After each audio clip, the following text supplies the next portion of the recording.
Yeah, evening everyone.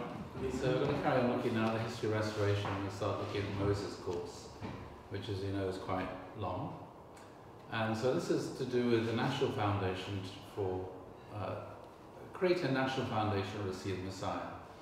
So before you're looking at family foundation, tribal foundation through Cain and Abel, Noah's family, Abraham's family, Isaac and Jacob and Esau. We saw how there they established a family level foundation.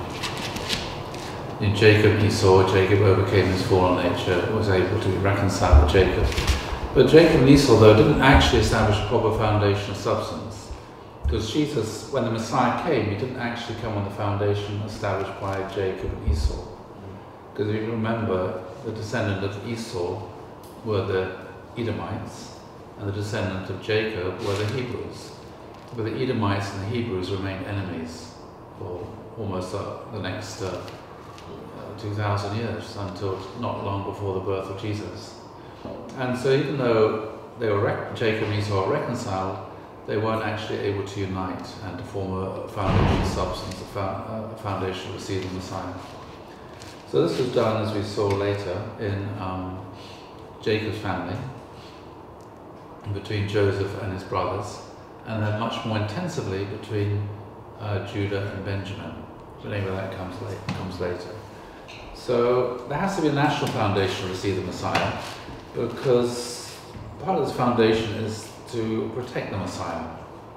And if the Messiah just comes to a family, they can easily be wiped out by lots of other unpleasant people around. So Jacob's victory then took us up to a family level. Whereas if you look at the sort of pagan, or if you want to call it Satan's foundation, is already on a national and international level with the Egyptians and Assyrian empires, where the Egyptian empire, they thought the Pharaoh was God and they'd worship the Pharaoh. And so very authoritarian and a totalitarian kind of society. So if the Messiah being born at that time would easily be wiped out. So it's important then to create a national level foundation to receive the Messiah, so the Messiah can be protected. Okay, so what was happening here? This is the pattern to establish this foundation. Was established on a family level by Jacob and Joseph, on a national level by Moses, and then finally on a worldwide level by Jesus. And so look at the national level foundation to receive the Messiah. So it has to be a foundation of faith. So it's Moses who initially is the central figure for this foundation of faith, and then he brings the offering, which is the Word of God, through which people, through it, listening to and practicing the Word of God, then they develop their own spiritual life. And so it's not just Moses who has to do this, though. It has to be the whole Jewish people, all the Hebrews, together have to form this foundation of faith and create a spiritual community, worshipping God, studying the Word of God, and living according to the Word of God. So that's that foundation of faith. Bennett, welcome. Long time no see. And then they need to make a foundation of substance. So this is not only worshipping God and believing, but also becoming an embodiment of the Word of God and creating a society in which there is religious freedom and the rule of law.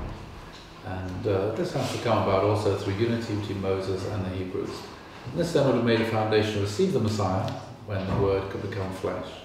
So for this foundation to receive the Messiah, it requires a mixture of divine grace and human will. It's human beings who have to make the foundation of faith and the foundation of substance. As human beings then have to make the foundation to receive the Messiah, and then God has to send, in order for God to be able to send the Messiah. So it requires both God's and human beings contributing and working together for God's will to be done. So if you remember when we looked at Joseph's story, we saw that Joseph went down into Egypt, and then later on he invited the rest of his family down to Egypt, and Jacob moved down into Egypt, and they all went and settled in Egypt. And they owned land in Egypt, and they grew and they multiplied. So and they prospered and became very wealthy and very prosperous indeed. And now there arose a new king over Egypt who did not know Joseph. So if you remember the economic policies of Joseph, it reduced all the Egyptians to a position of slavery because the Pharaoh ended up owning all the land and all the cattle and even owning all the people. So the Egyptians then became reduced to slavery except for the priests. The Egyptian priests, they were able to hang on to their own land. The only other landowners in the country were the Hebrews, the descendants of Jacob. Because they were Joseph's relatives, then they could settle in a very fertile part of the country. They were able to own land, and so because of this they prospered. Okay, so you can see here, this is this sort of roots of this antagonism towards the Hebrews lay in the fact that they were foreigners, but also they're incredibly prosperous, and so this leads to a feeling of envy and antagonism towards the other, and this sort of feeling has gone on through, through centuries, through millennia, towards different groups within society. So it's something to learn from. Anyway, so the idea here is that the Pharaoh came along. He didn't know what Joseph had done for the country. He didn't know what the Hebrews had done for the country, and he was scared and worried that maybe the Hebrews would take over the country. So they had a sort of legitimate fear that maybe the Hebrews, who are foreigners and incredibly prosperous, maybe they would take over. And so there's quite a lot of antagonism towards the Hebrews. So he tried to address this problem. The way he did it was to start some grandiose building projects, like the great city of Ramesses. And he, paid people very well. And so lots of people went to work building the city. Egyptians and also Hebrews. And they all went to work there, and they were being well paid, doing this building work. And then he changed the legislation, changed the law, so that the only people who could be in charge, the managers, could be Egyptians, and Hebrews then were not allowed to be managers anymore. They could only be the workers. And so what was the choice that the Hebrews faced? If they could only be workers, and only Egyptians could be citizens, only Egyptians could be managers, what might the Hebrews or some of them decide to do?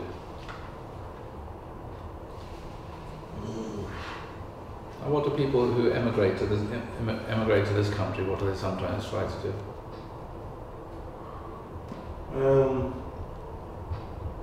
They take up British citizenship, don't they?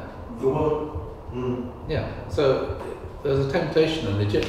The Hebrews could think, well, if I want to get promoted, I obviously have to assimilate and become an Egyptian citizen. So you can imagine then some of the Hebrews, they would have thought, well, I don't want to be a Hebrew anymore and just remain down here. I want to progress in my career and become rich and wealthy and get promoted. The only way I can do this is by taking out Egyptian citizenship and swearing an oath of loyalty to the Pharaoh and worshipping the Pharaoh as if he were God. You know what I'm saying?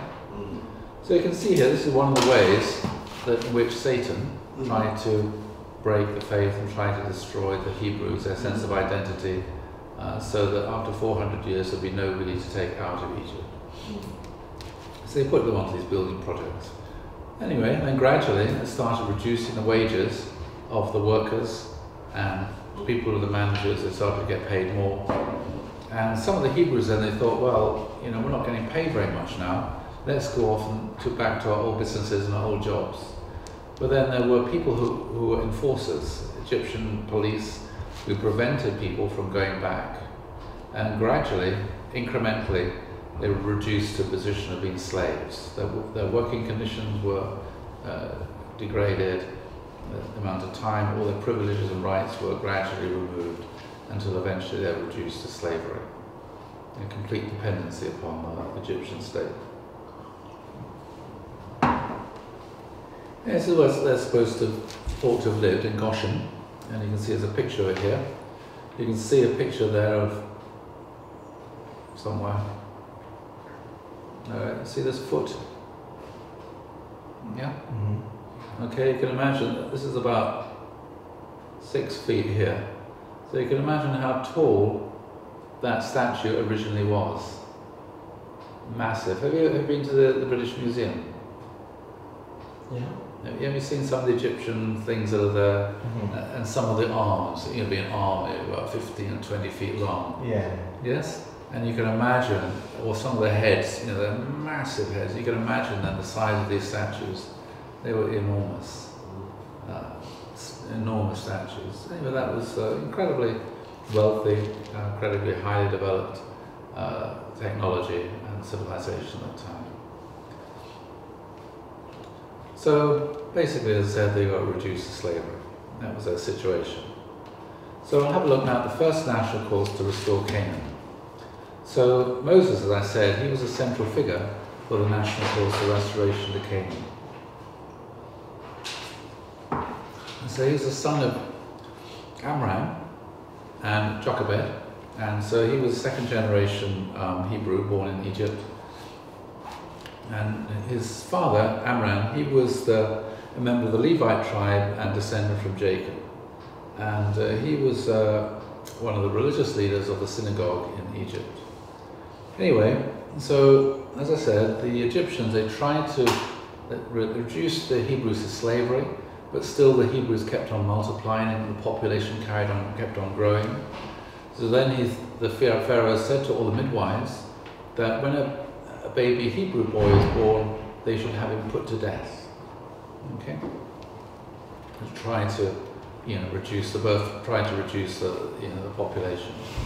So this is the rule, the law that the Hebrews were given, the midwives are given.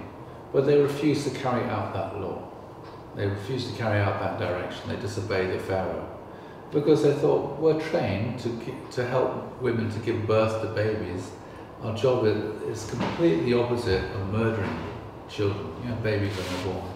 So they disobeyed, and so when the Pharaoh said what happened, they said, well, the Hebrew women give birth so quickly, by the time we get there, they've already given birth and the baby's been whisked off somewhere. And so they lied to the Pharaoh. So do you think that was right or wrong for them to do that? It was okay to lie. I think it was right in the sense you feel like God was using them indirectly to protect the Hebrews anyway. So they were disobeying the Pharaoh at the risk of their life because it was against their conscience to kill the little babies. Yeah? So they disobeyed the Pharaoh, and they even told lies to the Pharaoh. Because if they just told the truth, well, we're not going to do it, they would have been killed themselves. So, very rarely one's entitled to and justified to do that. Anyway, so Moses then, when he was born, then his mother decided she wanted to protect him, and so she came up with a cunning plan, and she built a wicker basket, lined it with tar, put it in the river near the Pharaoh's palace, and sent Miriam, who was Moses' sister, to keep an eye on it. And then the Pharaoh's daughter came down, she spotted this baby in this wicker basket, told her handmaidens to go and bring it over, and she was so touched and that she adopted this baby. Of course, she would also have known what the baby was doing there. She must have known this little boy is a Hebrew, otherwise he wouldn't be floating on the river. So what do you think about her action? She disobeyed the Pharaoh as well. Yeah, she disobeyed the Pharaoh. She disobeyed her father. So what rule was she following then? Conscience. A conscience. She felt it's the wrong thing to do. And she had compassion on this little boy. And she felt, even if it means disobeying my father, who was the Pharaoh, at the risk of my life, because it was at the risk of her life, I'm going to adopt and bring up and take care of this little boy. Yeah, and that's what she did. So you can see there, that God's providence started off with people who were disobeying Satan, disobeying the Pharaoh, because they're following their original mind, their conscience, acting out of compassion and refusing to do what the Pharaoh demanded.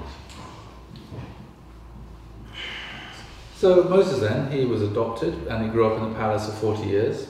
So he had an Egyptian name, Moses is an Egyptian name. He received the kind of education appropriate for a prince. But his midwife, his nanny, was actually his mother. So Miriam said to the Pharaoh's daughter, I can go and find a nanny to take care of him. And so Moses was looked after as a child by his mother. And so I'm sure then he must have gained some sense of who he really was, what his identity really was, growing up there. Anyway, so he went around, it says in the Bible, he started to walk around amongst his people when he grew up, when he grew older, and he had a very strong sense of justice. And so one day he saw a slave driver beating a Hebrew, and he became very angry about this injustice, and he ended up killing the slave driver. Now, I don't think it was on purpose. He probably just pushed the slave driver away, and the slave driver might have fallen back and cracked his skull open on a rock or something like that. Do you know what I mean? I can't imagine that Moses would have thought, I'm going to kill this slave driver. I think it's probably he's trying to break up the fight, trying to push him, stop him from doing what he's doing, and you know, it's sort of manslaughter. He killed him unintentionally, an accident. I think it's probably what happened. But anyway, as a result of this, he showed the people that he was, you know, he revealed to the Hebrews, who probably knew by rumor that he was a Hebrew. There was an Egyptian prince who was really a Hebrew. He showed the people that actually he was on their side. He had a strong sense of justice, he was on their side, and he loved them. But also, by doing this, it meant that he was revealing to the palace, to the Pharaoh, where his true loyalty lay, yes? And of course, once the Pharaoh realized, actually, Moses, who is a prince and grown up in the palace, his real loyalty doesn't lie with the Egyptians, his real loyalty lies with the Hebrews, then of course he became a threat. And he had to, you know, his life was then at risk. Anyway, what should have happened next? Well, you know, the principal understanding is that the Hebrews then, they should have recognized Moses, that Moses was this you know, Hebrew they heard about, who was growing up in the palace. They should have loved Moses and respected Moses, and, you know, asked, and then listened to Moses and worked together with Moses, and possibly they could have gone into Canaan just in 21 days. So the Bible indicates that it was possible for the Hebrews to leave Egypt and to go into Canaan just in 21 days. Why not? Why the number 21?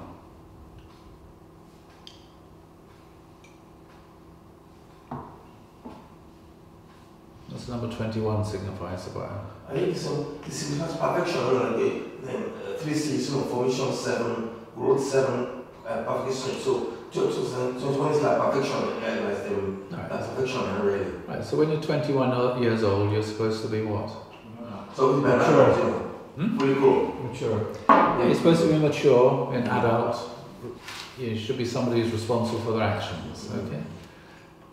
So God then, he wanted the people to go from Egypt into Canaan. So what kind of world is Canaan supposed to be?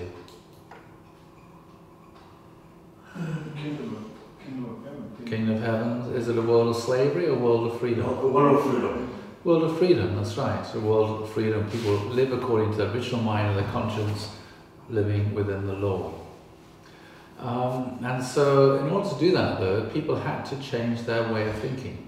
They had to go through incredible transformation. They had to move from having dependency mindset, a slave mindset, to becoming a free people who didn't need to be, who weren't hanging around waiting to be told what to do, but were capable of taking an initiative, being responsible, living creative lives, working together and cooperating without a slave master standing over them with a whip. Okay? Do you think it's easy to make that, or possible indeed, to make that kind of transition in 21 days? I mean, no.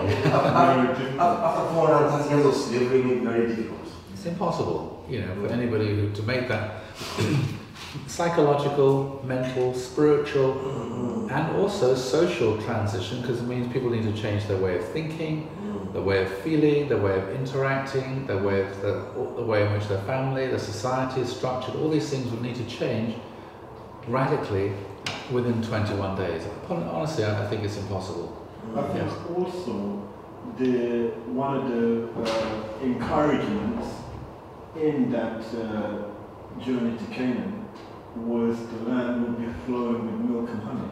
Yeah. That I felt always that was an encouragement for them to maintain their focus. in that direction. Yeah, encourage them to focus and keep going until they get there. Anyway, 21 days, honestly speaking, I think it's unrealistic. But anyway, sometimes God is a bit unrealistic. Okay, so the next day, Moses was again wandering around the building site where all these buildings were being built, and he came across two Hebrews this time who were fighting with each other, squabbling and arguing with each other. And he approached them and he started to intervene to try and settle this dispute. And then one of them said, "Who made you a prince and judge over us?" In other words, why are you interfering in our affairs? Who do you think you are? Do you mean to kill me as you killed the Egyptian? In other words, you're going to kill one of us? Is that the way in which you adjudicate and you bring justice and things? Then Moses was afraid and thought, surely the thing is known. So Moses realized that the fact that he killed an Egyptian spread like wildfire throughout the Hebrews. That's one thing. But the other thing, actually they were quite antagonistic towards Moses. And so he realized they're not, they don't have a good feeling towards me. They don't accept me as being their leader. And so very soon the Pharaoh's going to find out about it. If everybody here knows about it, then the police will find out about it, and the Pharaoh will find out about it, and then I'm going to be dead. So at that point he fled and he left Egypt and he went to live in Canaan. Yeah? So this first foundation to see the Messiah was a failure. But as I said, to be honest, I think it was really totally unrealistic. I don't think there's any real possibility of it ever happening. Okay, so Moses then, he went off into the wilderness and he fled to the wilderness of Midian. And when he arrived there, he went to a well, naturally enough, because he's a bit thirsty. And when he arrived at the well, there were some women there who were looking after sheep and goats and things, and they're being harassed by a group of men who are harassing them and interfering with them and giving them problems. So Moses then, again, as I said, a person with an incredibly strong sense of justice, he felt this is wrong. It's wrong for these men to treat the women in this way, and so he chased them away. And then he went back with the women to their father, who was called Zipporah. He was a priest of Midian, and then he married Zipporah, who was one of Jethro's daughters. Yeah. That's 7 brothers. That's right. And so that's where the name Jethro comes from. So where else have you heard about Jethro? No, Jethro Tull. Who's Jethro Tull? I mean, there's two answers to that question. One Sabaya probably knows and one Chris probably knows. No, I know. What is a rock group? Oh, okay, you know the rock group. Live in the past. Right. Live in the past, rock group, yes. Okay. The other Jethro Tull, he was a person during the time of the agricultural revolution in England who invented certain modernized agricultural implements. Really? For, I can't remember which one now, but he's one of the main figures in the agricultural revolution, developing new forms of farming implements. Anyway, so he got married to Zipporah, and he had 2 sons, and he became a shepherd. And so for the next 40 years then, that's what he was doing. He was looking after the sheep, wandering around Midian, etc. So where's all this happening? This is Midian over here. This is Ramesses over here, where this is the city where they're supposed to be building. That was the 21-day route, which they didn't actually do, through the desert. And then he fled through the desert to Midian. And that's where he settled, and that's where he lived for the next 40 years, taking care of the sheep and everything. Okay? It's a pretty long walk. He probably went on a camel. I don't know if camels have been domesticated by then. I'm trying to, anybody know when were camels domesticated? Like camels from Australia. Sorry? No, Camels don't come from Australia, no. I don't know. They're all over the Middle East and North Africa. They were domesticated at some point, I can't remember when. Or it may have gone on something else. Yeah, probably would have been a camel, I'm sure. Yeah, I'm sure it would have been a camel. Okay, so then we have the second national course to restore Canaan. So again, what kind of conditions need to be established in the second course? So again, we need to establish a foundation of faith. So the central person for this is Moses. who goes up the mountain, he brings down God's word, the tablets, and it's a time period here of 40 years to separate from Satan, restore through indemnity these 10 families. And again, the foundation of substance, the Hebrews should love, respect, and listen to Moses and work to cooperate with him and multiply goodness. So how did Moses encounter God? So one day, after 40 years, then God was able to intervene again. Yeah? So after the mistake of Abraham is told your descendants will live for 400 years in a foreign land as slaves. So God wasn't able to intervene for 400 years. So people had to maintain and keep their faith till 400 years without God's intervention, which is what they did. They maintained their identity for 400 years through circumcision, through obeying the Sabbath, and all these things. Much as they could, they established and maintained their identity for 400 years. And after 400 years had passed, and Satan had done his worst, it's possible for God to intervene. But then it didn't work out because Moses was rejected. So it had to be another 40-year period then to get back to that point where God was able to interact and intervene again. So one day Moses is walking along and he sees a burning bush. And he approaches the bush, and it says there that a voice came out of the bush and told him to take off his shoes because he's on holy ground. And then there came a voice saying, I am the God of Abraham, the God of Isaac, and the God of Jacob. Okay, so how is God identifying or revealing himself?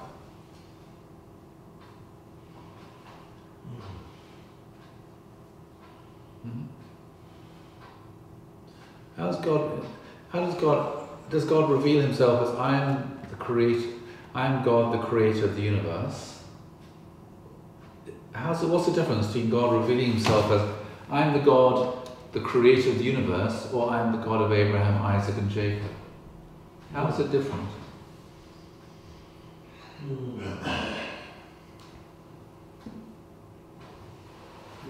I think it's different because the creation wasn't the problem. The problem was the man himself, wasn't it? But when you think of God as the creator of the universe, it's somehow kind of abstract. It's about the force, the power of God with the Big Bang, and it's that kind of, it's a level of abstraction. Whereas when God introduced himself, I'm the God of Abraham, Isaac, and Jacob, Israel, then it's very personal, isn't it? I'm the God of your ancestors, I'm the God of your forefathers, I'm the God that you've heard about. You're the personal God, you can have a personal relationship with me.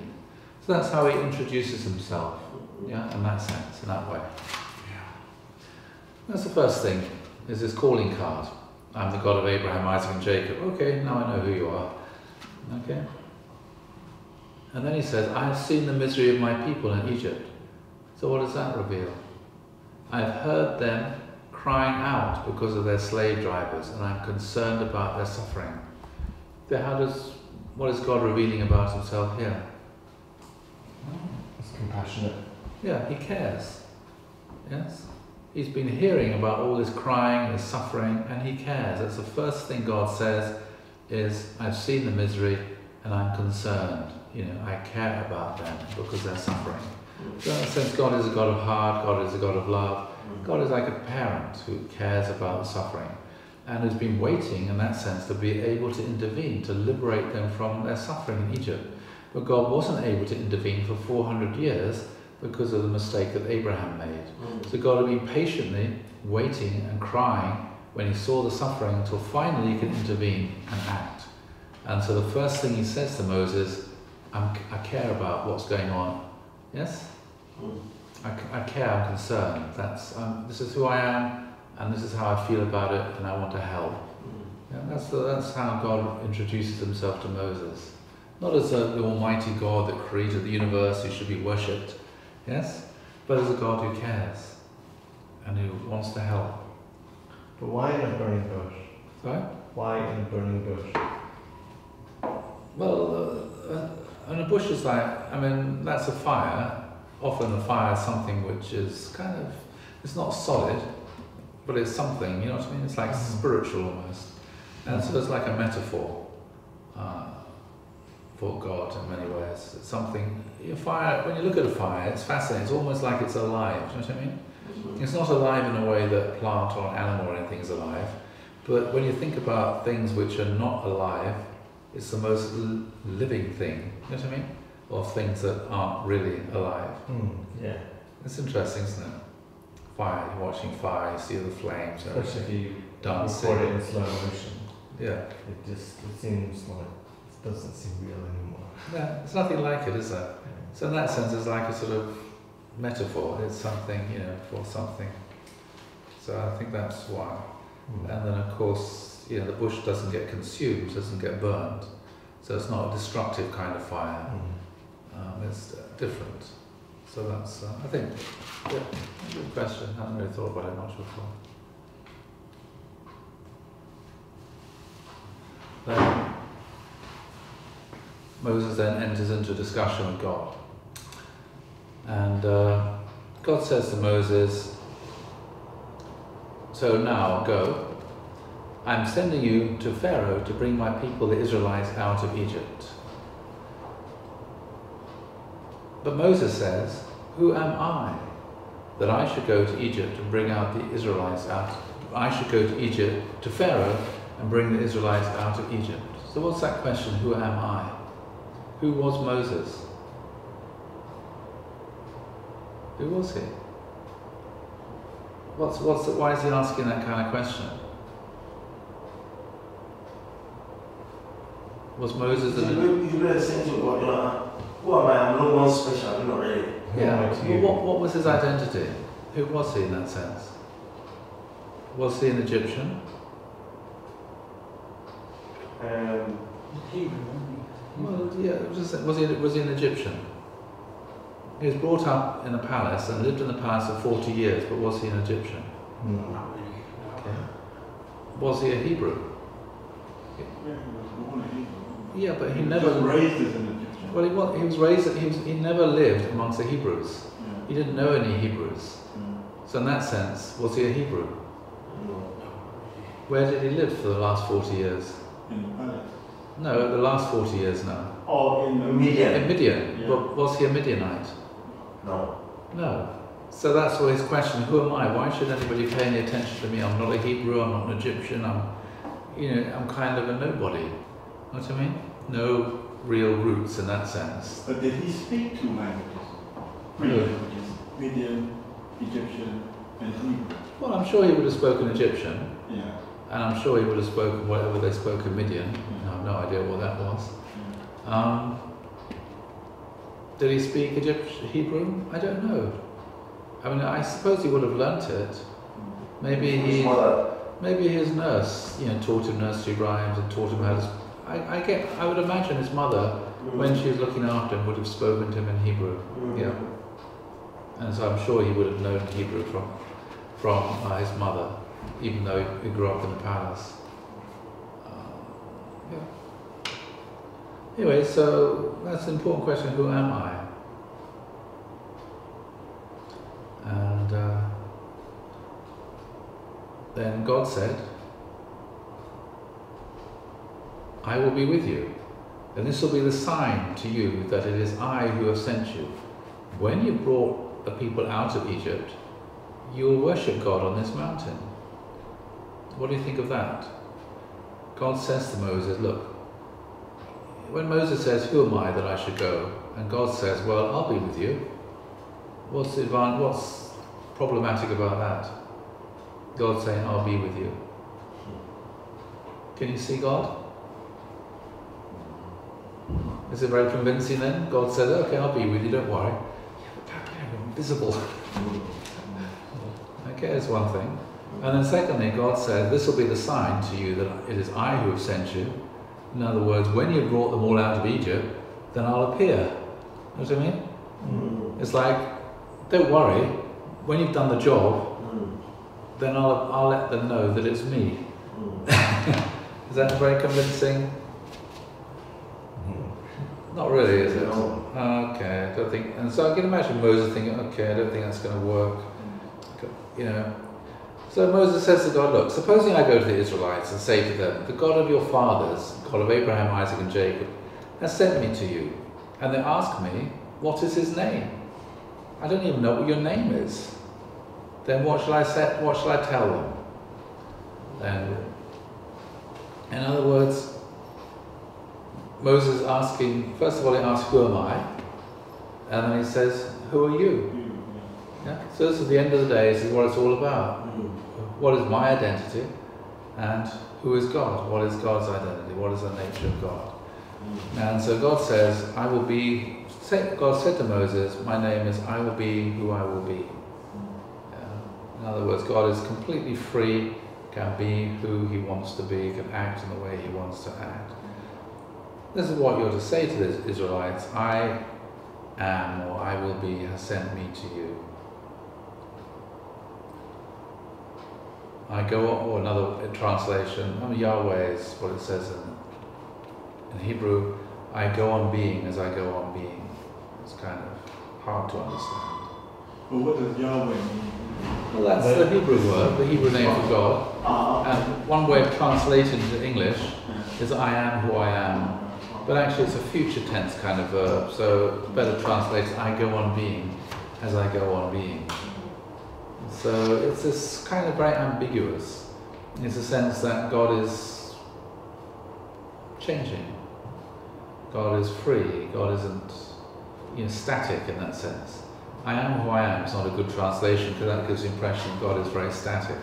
But the Hebrew is much more transitive kind of verb. I go on being as I go on being. The sense much more future orientated. And he said, this is my name forever, the name by which I am to be remembered from generation to generation.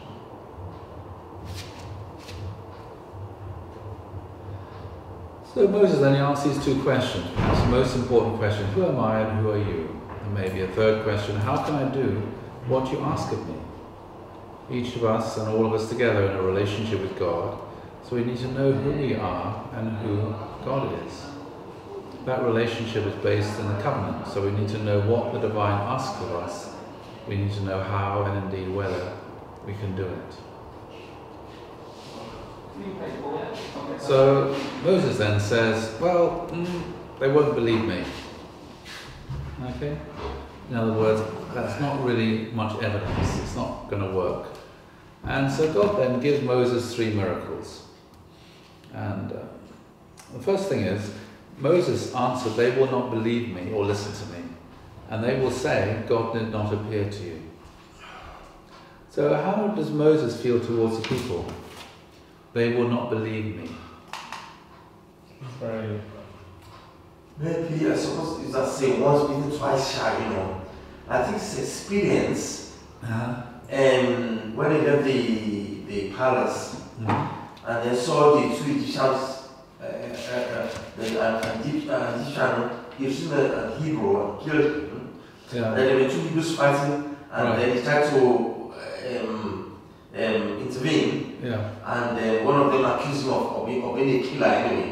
I think it was a thorough judgment, what a period of time he fled. Right, he had an impression within his mind about what Hebrews were like, and he could not imagine that they would listen to him or they would follow him. So is that a good thing? Is it good for a leader to feel that way towards people? No. As a leader, you may not believe in yourself, but you have to believe in the people who are following you. You know what I mean? Even though they may do this and this and this, still you have to trust them, you have to believe in them, you have to have faith in them.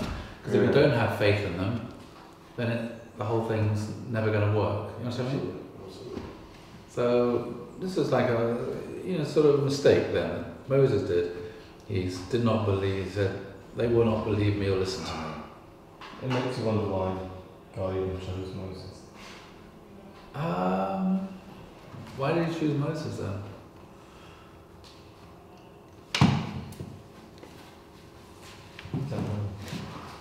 God often chooses people who are not confident. Because then they know they have to, rely upon God and they're humble. Whereas if somebody who's very full of themselves and very overconfident, that's a different kind of problem. So you find often the prophets that God calls, they feel incredibly unworthy to do what they've been asked to do. And generally speaking, the prophets who are called by God, it's the last thing they want to do. You know what I mean? They're not aspiring to this kind of thing. It's like the last thing they want to do. It's like when God called Jonah to go to Nineveh. Oh man, you know, I'm going in opposite directions. The last thing he wanted to do. When God called Isaiah, it's the last thing he wanted to do. So he's so unworthy. We called Jeremiah. You know, that's just the way it is. You know, people who God calls, they feel incredibly unworthy and inadequate to do what they've been asked to do. And that in itself is a qualification. Because they're not, you know, not like aspiring politicians who are full of themselves and eager to get power. But quite, you know, a very different kind of, you know, attitude they have. That's what Moses is like as well. Anyway, so God then said, right, I'm going to give you a couple of tricks here. So one trick, God said to Moses, throw down your rod, and his rod turned into a snake, which you can imagine made Moses jump.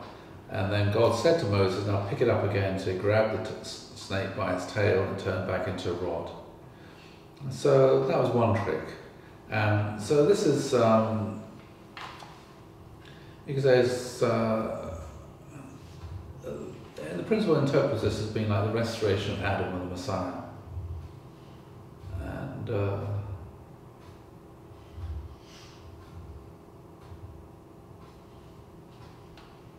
then God said to him, put your hand in your bosom and then take it out, it turned leprous. And then put it back in again, take it out, it became wholesome. So the principle understands this as like the corruption and restoration of Eve. First Eve was taken to Satan's bosom, came out corrupted, taken into God's bosom, comes out whole. It's like the restoration of Eve, the Messiah's bride. And the third thing, God said to him, you pour water, take some water from the Nile and pour it onto the sand and it'll turn into blood.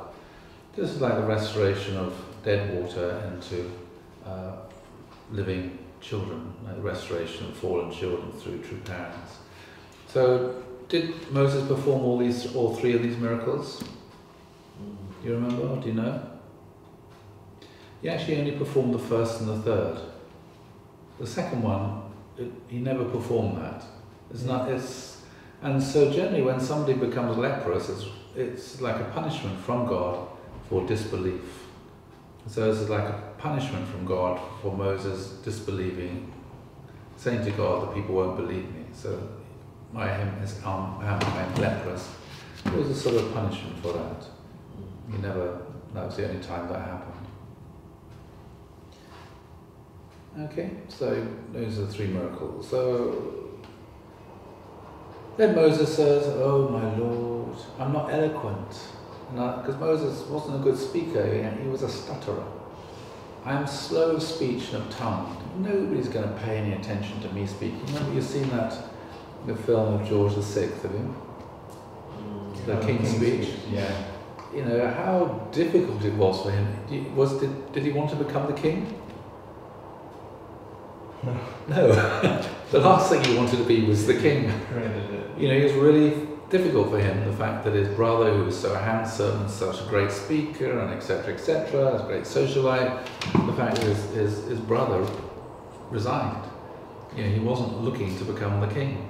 He wasn't a good speaker, you know, but he had to be there representing the nation, giving speeches, you know, in front of football stadiums, on the radio, etc., etc. That was his job. That was the only way in which he could have contact with the ordinary people, was by speaking, giving speeches. But he wasn't eloquent, you know. Very difficult situation to be in. Anyway, so God said, don't worry, I'll be your mouth and teach you what you shall speak. So you don't need to worry about that. And then Moses finally said, oh my Lord, send I pray some other person. There must be somebody better. Look man, look God, I'm 80 years old.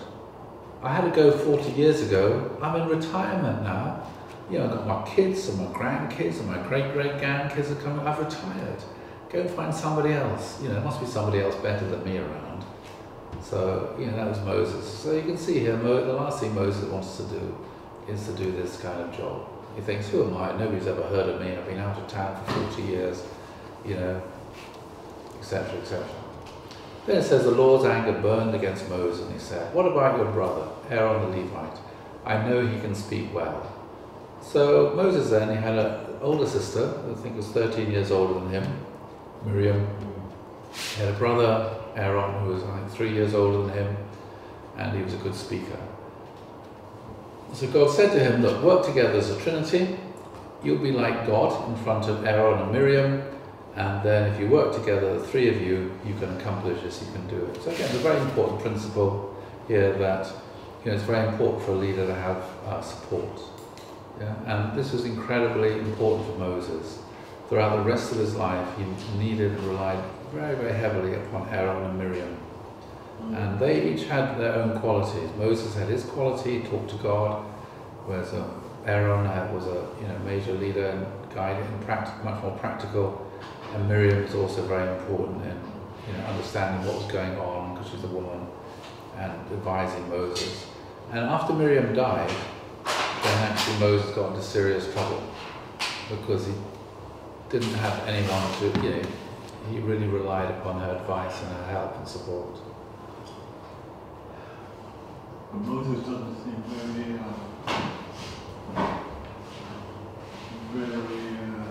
bright compared to his schooling in Paris. Well, he was incredibly intelligent and well educated, but he had a speech impediment, which gave him a great sense of Like a compliment. Well, it's like George VI. Have you read? Did you ever see the film The King's Speech? I saw excellent. Yeah, it's the same sort of situation. Someone who's called to do something but feels he hasn't got the skills and the techniques and the ability to do the thing that he's been called to do. So George VI had to rely upon his chap from Australia who was his speech therapist and became a very close friend for the rest of his life. He really needed that kind of support. And of course he had all these other politicians around supporting him, and looking up to him with incredible expectation, especially during the wartime. He needed that kind of leadership. The king was the head of the country. Winston Churchill was just the prime minister. The king was the head of state, and so people looked to him for leadership.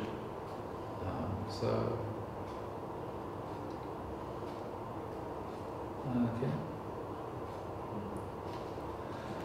Right, then Moses he sets off down towards Egypt, and this is really interesting. On the way, at a place where they spent the night, the Lord met him and tried to kill him. So having gone through his whole rigmarole of trying to persuade him to take on the job, then God tries to kill him. Well, what's going on here? But Zipporah, his wife, took a flint and cut off her son's foreskins. She circumcised her son with a flint and touched Moses' feet with it and said, "Truly you're a bridegroom of blood to me." So he let him alone. It was then, she said, a bridegroom of blood by circumcision. So what's all that about? So his son was called Gershom. I can't remember what that meant. It means that. But why did God try to kill him?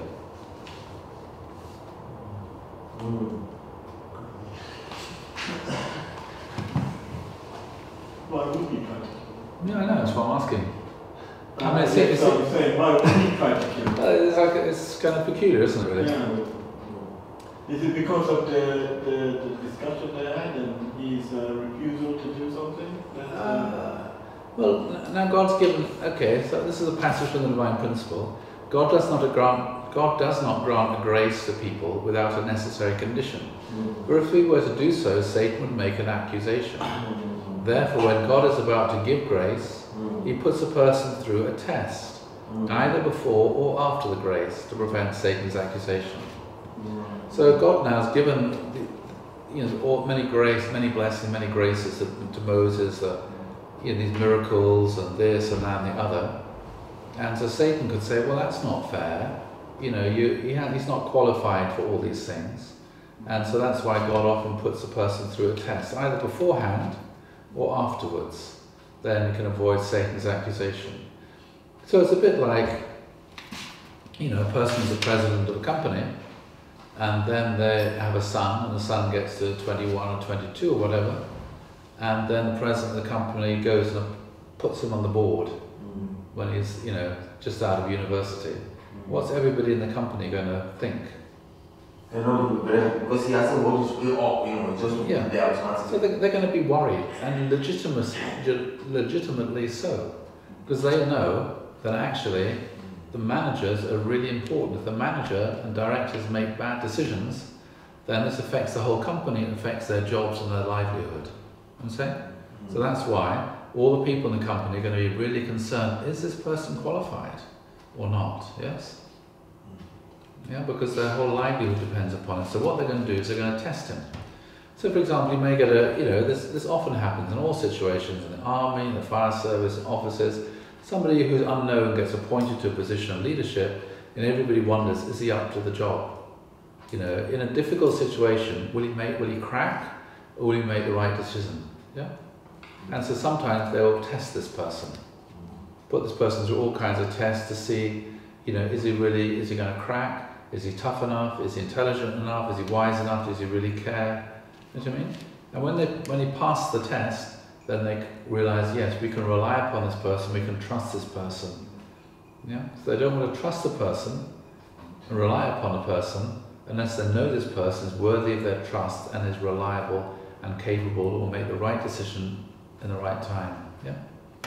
So that's why a president of the company, before appointing his son to be on the board of directors, will often send this person to start working on the factory floor and gradually work his way up through the company.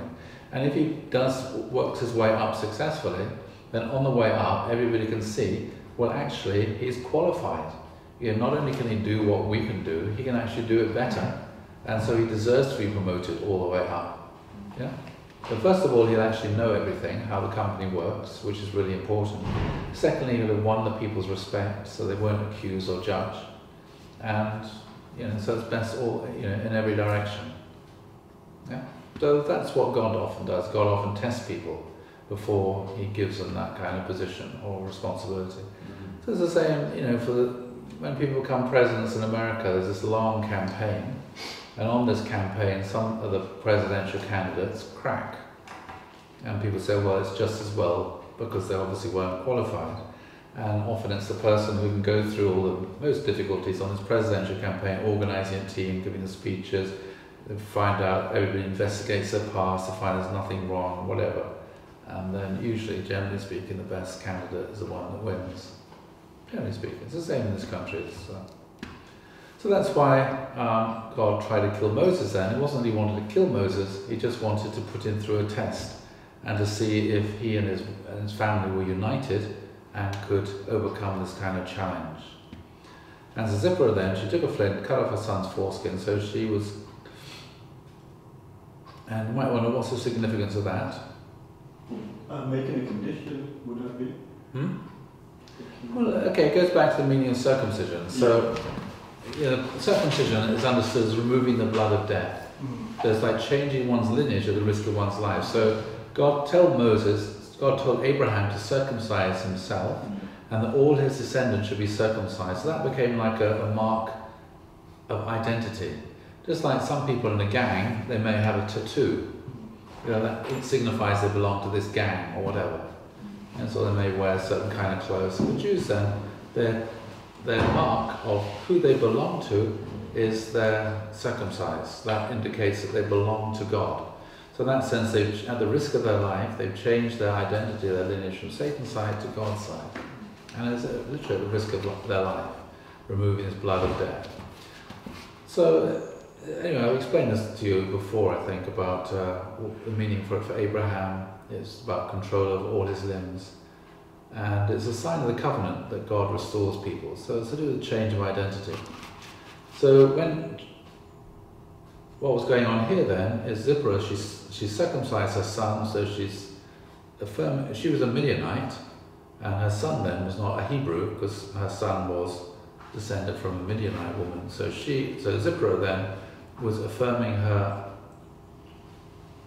identity that she belonged to the God of Israel, like Moses did, and that they were united together by blood lineage. So she moved then from the side of Midian and circumcising her son to the side of the Hebrews, the God of Israel. That's why she said those words. Yes. So that's why she said these words. What did she say? Bridegroom of blood by circumcision. So in that sense, they became a bridegroom of blood. So it means her identity then, she's now married to Moses, not just married to Moses who happened to be the shepherd, but she was married to him as with this, united with the same lineage as the same God of Israel. Yeah, that makes sense? I hope so, because I just made it up. Alright, so it's okay, so the next part then is the confrontation with when Moses arrives in Egypt and meets the Hebrew leaders and then has this long engagement and confrontation with Pharaoh. So we'll leave that till next week because it's quite long. Okay. Right, thank you. I know. So